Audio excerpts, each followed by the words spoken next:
Thought I knew about shame and stigma.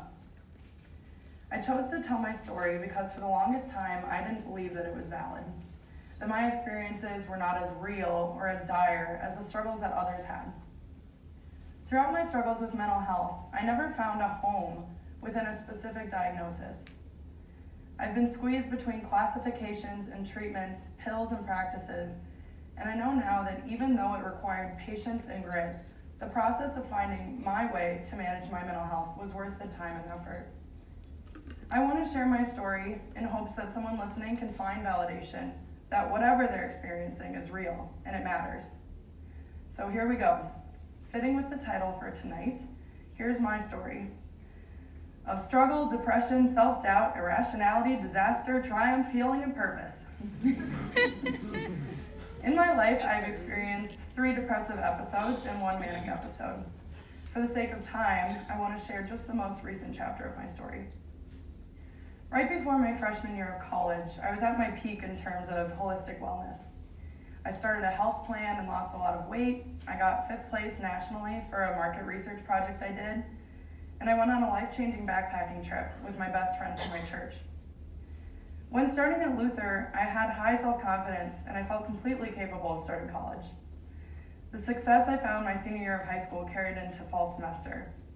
But once fall semester ended, suddenly everything halted to a stop. There was no situational reason why I was feeling depressed, but returning to campus for J-term, I just knew something felt wrong. More wrong than I had ever experienced before. It was like I had tunnel vision. In just a few weeks, I had gone from feeling on top of the world to not being able to see 10 feet in front of me, to being buried alive by shame and sadness. Nothing bad had happened to me, so what was going on? Words still failed to articulate exactly what it was that hit me and how I felt. I was never homesick, just sick of where I was. I didn't want to go home. I didn't want to be at Luther. I didn't want to go anywhere. Defeated, I thought I couldn't find any place in the world away from the sting of these emotional and irrational thoughts. I cried all the time. Every night I would uncontrollably cry. Sometimes out of excruciating dread, other times out of terror at what my anxiety was telling me. This state took its toll on every aspect of my life. My education, work, relationships, emotions, everything was up to question. I remember feeling like I was constantly on display. I would hyperanalyze all of my social interactions, whether that was with my close friends, my professors, or even talking to workers in the caf. I would sleep 3 hours every night, sitting up, worrying about things like who I needed to face the next day and what I needed to know for class. Between all these odd ruminations and worries, I'd just be screaming inside over and over again, enough, just be normal, just relax. And I'd wake up the next day, change my clothes 4 or 5 times before leaving for class, then usually go back to my room at some point later in the day to change again, 1 or 2 more times. My clothes were something that I could control, and I obsessed over harnessing any ounce of that control that I could get. But my most confusing and scary symptom, and one that I had never experienced before this episode, was when I stopped talking. Anyone who knows me or has witnessed my friends and I in Oneota would describe me as chatty. As a highly extroverted person, I gained my energy from being silly with my friends and from trying to woo strangers into being unapologetic and outspokenly a weirdo. But when my struggles came, it was like that light inside me burnt out. I not only was too tired to speak at all to anyone, I was literally terrified. I couldn't fathom the idea of someone perceiving me as weird or, God forbid, depressed or anxious. My sudden and drastic stage of silence was scary for me and my friends, and they truly did what they could. They didn't question my silence at our long nightly dinners. They were confused, but they were also present and patient. I couldn't shake the feeling that I was a burden to my loved ones, and I thought I would remain a burden unless I could fix what was happening to me, to fix myself. And I went into this fix-it mindset with a very specific idea of ways that I did not want to get help. More than anything, I did not want to start medication at all. Stigma about pills and needing unnatural means of treatment made it all seem too serious and too real. I convinced myself that medication would turn me into someone else, I convinced myself that by seeking medication, I was letting depression and anxiety win. But in all reality, not sleeping, not talking, not having an appetite with no why hurt so much more than any stigma ever could. I surrendered to seeking out diagnosis and medication, and it wasn't until much later that I was truly able to overcome these problematic stigmas. I started taking a combination of 2 medications to alleviate my symptoms, and after 5 months on them, I didn't feel any different. I wondered what was wrong with me, why nothing was making me feel better, and soon I turned to substance abuse to escape my problems that my medications weren't solving. In May of that year, self-medicating by not regularly taking my antidepressants, and when I did, mixing them with substances consistently, was the next phase of my journey. Mixing substances with my antidepressants every day was not simply a series of bad decisions. The biological complexities happening under the surface made me feel like the only way I could be happy was by using them to alleviate my pain, even if just for a little while. After a few weeks of mixing substances with my medication every day, this unhealthy mix sent happiness over the edge. This was when I went into a manic episode for 3 weeks. I went from never speaking at all just a few weeks before to doing nothing but talking. Not conversing, but talking. I wouldn't stop for a second to take a breath.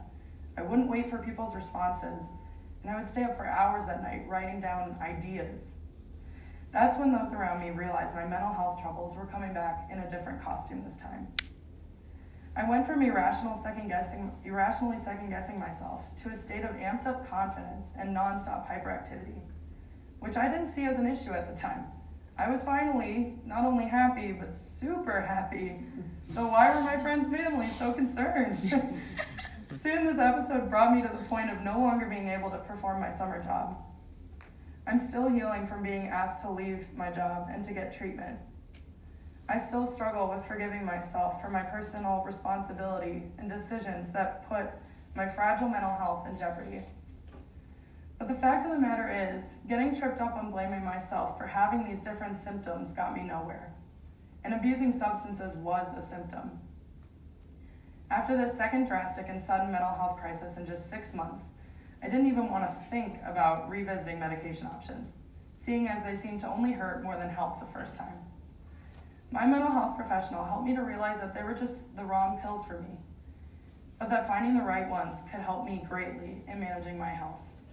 I was able to drop my reservations about medication when my counselor described it as a life preserver, when it felt like my symptoms were drowning me.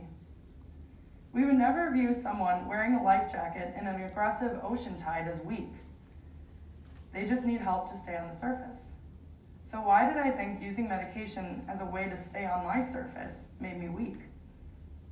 We would never expect someone with a broken leg to walk on it without a cast. So why did I struggle to view someone on psychiatric medication in that same empathetic lens? And that was when I truly began to understand stigma. My healing finally came out of sheer exhaustion from the guilt that I was carrying around. I was so tired of blaming myself for my manic episode, of being embarrassed by it. I was finally able to trade my shame for peace when my counselor showed me how I was contributing to stigma when I would convince myself that it was all my fault. After all I had endured, I wanted to find a home in my own heart again, to truly forgive myself. Now when my guilt creeps back in, I trust the understanding that mania from abusing substances was part of my journey that taught me to truly value and prioritize my well-being. My life now is informed by my freshman year experiences with mental health, but not in negative ways. I finally found better medication, which I've been taking consistently for 2 years. My medication helps me to be my best self, to make my ups less high and my downs less low. I continue to meet with my counselor, who helps me foster a new dialogue within myself as one of tenderness and understanding, especially when I struggle with relationships because of my mental health. I am my own advocate now that I am able to establish boundaries and expectations from my support network and let go of those who misunderstand me because of my mental health journey. I prioritize my self-care schedule, which I used to see as a daunting task as an overbooked Gen Z individual. But now I know that my self-care language may simply mean taking 10 extra minutes in the morning when I take a shower and using sensory imagery to picture my anxiety or sadness from the day being washed away down the drain. Other days, it might mean just taking 10 extra minutes to journal, or more likely, start a historical documentary before my Frisbee practice in the afternoon. My life is more fruitful than before my mental health struggles because it taught me to prioritize joy, gratitude, and laughter in my everyday life. In closing, I'd like to offer 4 challenges about how we can create change. 1, challenge your community, Luther. 2, challenge your biases. 3, challenge your fears. And 4, challenge your discomfort. First, I hope that as a community, we can commit ourselves to courageous, empathetic, and radical willingness to talk about mental health. We must talk about this. We lose so much when we don't give ourselves the freedom and acceptance to share our whole selves here. And we could gain so much if we are willing to cross that barrier. Second, I hope that we can challenge our individual biases. We must recognize the ways in which we ourselves stigmatize mental health and correct those inner narratives that tell us to trivialize it. If you yourself struggle with mental health, pay attention to your instinct to stigmatize yourself and use the resources around you to find your own language of self-care and self-love. Third, challenge your fears. Fear will always lurk around sharing your authentic story. If we greet our fear of vulnerability with gentleness and connection, we have the power to be our best selves, struggle and all. Share your story. Lastly, challenge your discomfort. Ask your friend with a mental illness how you can better support them. Or look in the mirror and ask how you can better support yourself. Call on your inquiry and discuss mental health with your professors. Ask your family, your parents, about your family's history. It is truly all around us. 1/4 of the world's population will struggle with mental health at some point in their lives. Break down your walls of discomfort and trust that those who matter won't judge, and those who judge are simply not educated. After tonight, I hope we will all be both the ones who don't judge and the ones who will help educate others. Thank you.